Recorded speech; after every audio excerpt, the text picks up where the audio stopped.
bienvenue dans l'interview. Aujourd'hui, je reçois Els Hampe. Bonjour. Bonjour. Alors, vous êtes bruxelloise députée au Parlement flamand. Avant, vous étiez bruxelloise députée bruxelloise. Aujourd'hui, vous êtes aussi sénatrice. Vous prêterez serment après-demain, d'ailleurs.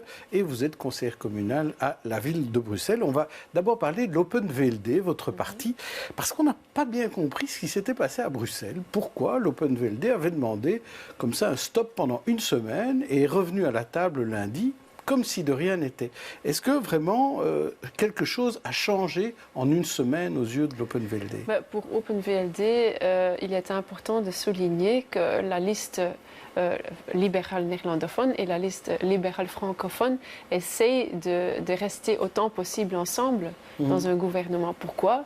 Parce que pour nous, on considère que c'est beaucoup plus facile de réaliser, par exemple, l'extension du métro, par exemple, la 5G, par exemple, l'enseignement bilingue, quand on est ensemble. Oui. Et alors, l'idée est toujours de réaliser autant que possible de son programme électoral. Et avec le MR, c'est ce que j'ai vécu aussi au collège de la ville de Bruxelles, on s'entendait très bien, on a réalisé beaucoup de choses, le piétonnier, mais aussi une politique économie et de commerce à la ville de Bruxelles. Oui. Et c'est pour ça qu'on aimerait bien rester ensemble. Mais bon, du côté francophone, le PS ne veut pas parler avec le MR. Le MR est le deuxième parti. Je ne comprends pas pourquoi le PS... Ça, vous le saviez déjà il y a une semaine que le PS ne voulait pas parler au MR. Oui, mais donc, qu'est-ce qui a changé? Pourquoi vous êtes revenu? On ne peut pas nous reprocher d'essayer quand même d'ouvrir la porte à notre famille libérale francophone. Oui. Donc c'était plutôt pour faire preuve de bonne volonté vis-à-vis du MR que vous l'avez fait. Parce qu'encore maintenant, on espère qu'il y aura une possibilité de faire entrer le MR. Vous croyez que c'est pas fini? La porte n'est pas encore fermée tant qu'il n'y a pas de signature et tant qu'il n'y a pas de projet fini. Parce que le plus important pour le Bruxellois, c'est de savoir qu'est-ce qui va changer pour moi. Au niveau de la mobilité, au niveau de l'économie, le chômage. Est-ce que le programme va vraiment changer Bruxelles, oui ou non? Et là, tant que le programme n'est pas encore prêt, la porte, pour nous, est encore ouverte. Alors, on va parler de la mobilité notamment, mais avant ça, quand on parle des négociations et des partis, on se dit parfois, on ne comprend pas toujours les stratégies. PS Écolo dans le Sud qui font appel à la société civile pour une minorité, le CDH qui décide tout de suite d'aller dans l'opposition, l'Open VLD qui arrête pendant une semaine, et d'un autre côté, on a en Flandre, on a la NVA qui dit on va attendre le fédéral. Alors qu'ils trouvent quand même que ce serait mieux du confédéralisme, mais là ils trouvent que c'est plus important le fédéral que le régional. Est-ce que tout le monde ne marche pas un peu sur la tête pour l'instant? Mais même pour les politiques, c'est parfois difficile à suivre. Alors j'imagine bien ce que ça doit être pour les citoyens. La réalité, c'est que chaque politique ou chaque parti essaie quand même de réaliser son idéologie. Chez nous, c'est le libéralisme, ça veut dire les chances pour chacun et du progrès économique pour chacun, mais aussi la liberté. Mais quand est-ce qu'on atterrit? À quel moment? Combien de semaines? Combien de mois il faut pour enfin discuter de manière concrète? Je ne suis pas une Madame Soleil, alors je ne sais pas vous le dire. Si je le savais, c'était très intéressant pour une politique. Alors, on va parler mobilité parce qu'aujourd'hui, en fait, le gouvernement bruxellois, enfin le futur, la majorité qui négocie, parle de mobilité. C'est un des thèmes de discussion importants et on a appris aujourd'hui qu'à côté du plan métro, qui ne sera apparemment pas remis en question, il y aura un plan tram. On va créer des nouvelles lignes de tram, notamment une ligne circulaire tout autour de Bruxelles de tram. Ça vous semble une bonne idée, une bonne voie? Mais je n'ai pas encore vu les plans, alors c'est un peu difficile de les juger. De la mobilité, oui, mais sans plan, c'est difficile de le juger. Mais ce que je voudrais bien donner comme message, c'est qu'avec un métro, on sait transporter 7 fois plus de personnes qu'avec un tram. Quand on voit que, par exemple, par le E40, il y a plus de 60 000 voitures qui entrent du côté de Kuckelberg et de l'autre côté également de Louvain, 40 vers Bruxelles. Et puis, sur la petite ceinture, on a plus de 100 000 voitures par jour. C'est logique qu'il faut étendre le métro. Et j'espère que ce plan tram n'est pas une nouvelle manière de ne pas oser parler de l'extension du métro. Parce qu'il y a les plans qui existent. Dans l'idée de faire les deux. Il y a les plans qui existent. Par exemple, la ligne qui est déjà décidée et qui va à Schaerbeek et vers Aaren. Ça, c'est très bien. Et là, ils ne vont pas toucher, heureusement. Mais je pense qu'il faut aussi une ligne vers Ixelles. Parce qu'Ixelles, c'est une commune qui est très très dense et il y a beaucoup de mouvements voitures encore et bus et trams et c'est un peu du grand n'importe quoi autour de la place Flagey.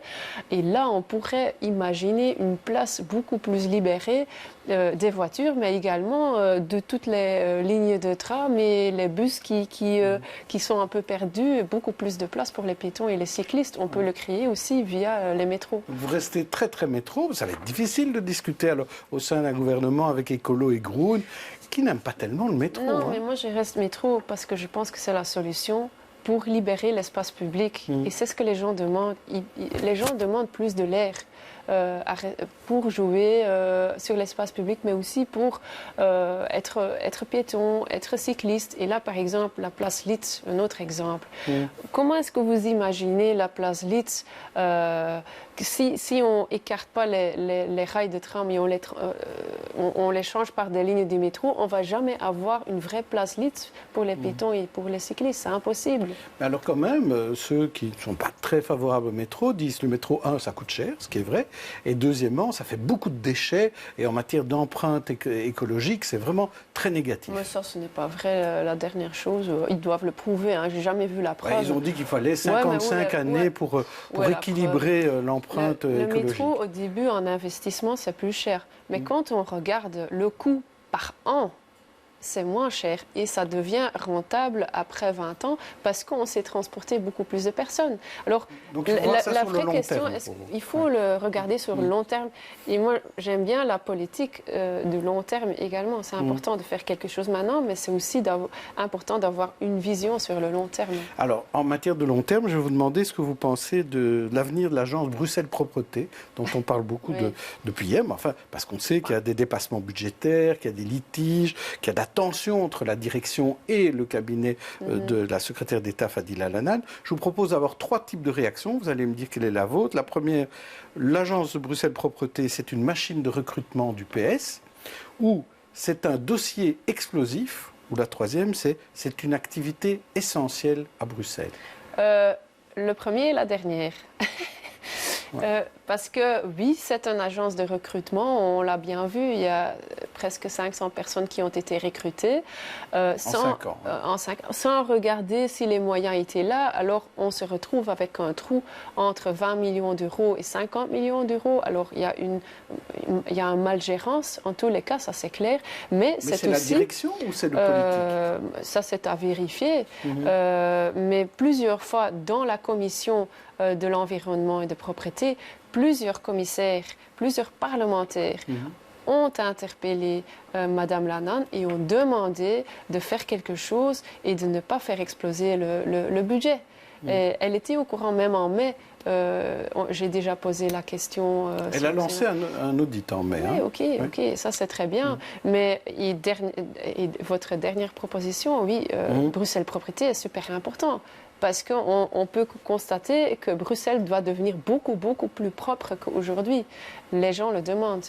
Il y a encore du travail là-dessus. Beaucoup de travail. Oui. Alors, la ville, vous étiez en conseil communal hier et vous avez parlé de cette évacuation du parc Maximilien qui a eu lieu vendredi soir. Alors, pour le collège, ça n'a rien à voir absolument avec le Tour de France. Est-ce que vous avez été convaincu par les explications du collège, du bourgmestre et de l'échevin des sports ? Je ne sais pas si c'est vrai oui ou non, mais j'ai pu constater également qu'on a enfin enlevé tous les autocollants qui étaient collés sur les poteaux partout et c'était enlevé pour le Tour de France. Moi, je veux que le Tour de France passe beaucoup plus. Que ce soit propre, vous voulez dire. Oui, c'est ça. Ça serait intéressant. Enfin, j'aime bien le cyclisme et j'aime bien une ville propre. Donc c'est un bel événement. La ville de Bruxelles a eu raison de s'engager dans ce projet-là. La ville de Bruxelles doit toujours faire en sorte que la ville est propre parce que les citoyens l'attendent.